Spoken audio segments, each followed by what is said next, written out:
እኔ ማለት ደህና ነኝ። ምንድነው የሚለኝ ሀብትሽ? ምንድነው የሚለኝ? ምን ብሎሽ ነው? አስደነከተኝ። እኔ ጠርቶኝ ፈልግሻለሁ ምናምን ብሎ ጠርቶኝ የማይሆን ነገር ነው የሚናገረው። አልገባኝም። ተናግሮሽ ነው?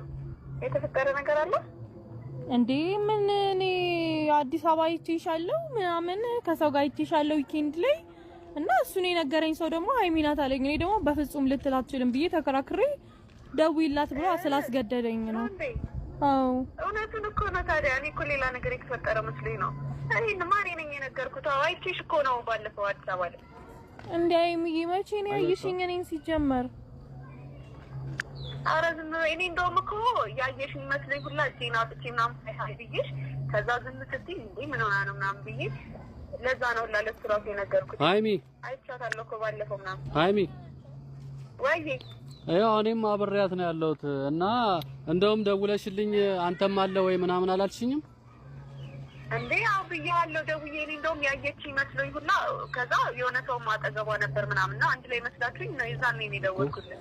ኧረ ሃይሚ በማርያም እንዴ ከሰው ጋር ተመሳስይብሽ ከሆነ እንጂ ዝጊ በቃ ሰማሻ እንዴ ማለት ነው። የምን ሀብትሽ መስሎኝ እኮ ነው ደውዬ አጠገብሽ ያለው ሀብትሽ መስሎኝ እኮ ነው ደውዬ ደግሞ ለሱ ራሱ የነገርኩት ማለት ነው። ኧረ እንዴ እኔ ብመጣ እንኳን በቃ እና እሱ መስሎኝ ነው እና ማን ነው አጠገቧ ያለው ምናምን ብዬሽ እኮ ነው እንዴ እኔ ብመጣ እንኳን አልደውልልሽም። እንዴት ነው እኔ ሲጀመርስ ልመጣውላ እኮ አልችልም ለብቻዬ ይዛ እኔ እንዳኔ እንግዲህ መቼም ሙሉ ነገሯ የሆነ ሰው እኮ በሆነ ነገር ይመሳሰላል እንጂ ሙሉ ነገሩ እንዴት ይመሳሰላል? ቁጭ እኮ ራስሽ ነሽ በቃ ራስሽ ማለት ነው። በቃ ችግር የለውም ሃይሚ ይኸውልሽ የዛን ቀን ፈተና አለኝ ብላ ነበር ሄደችው እንዴ እኔ በቃ ልክ ነሽ ሃይሚ ልክ ነሽ። ኧረ ሃይሚ በማርያም የሆነ ነገር በይ። ምንም በቃ ቻው ሃይሚዬ በጣም ነው የምናመሰግነው። አትስጋ እንዴ ኧረ የሆነ ነገር በይ።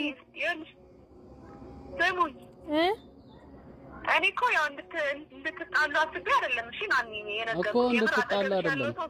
ነው ሀብትሽ መስሎኝ ነው ደውዬ ያወራሁት። እኛ እንጣላም እኮ እንድታምንልኝ ብቻ ነው። ኧረ እኔ ምንም አላደረኩም በማርያም። በቃ ሃይሚዬ በቃ እደውልልሻለሁ። ቻው እንዴ እሺ በቃ ደውልልኝ። ለምንድን ነው የምትዘጋው? እደውልላታለሁ።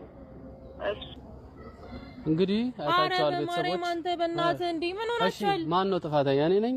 እኔ ለምንድን ነው ዞረ ማታናግረኝ? እኔ ምንም አላደረኩም።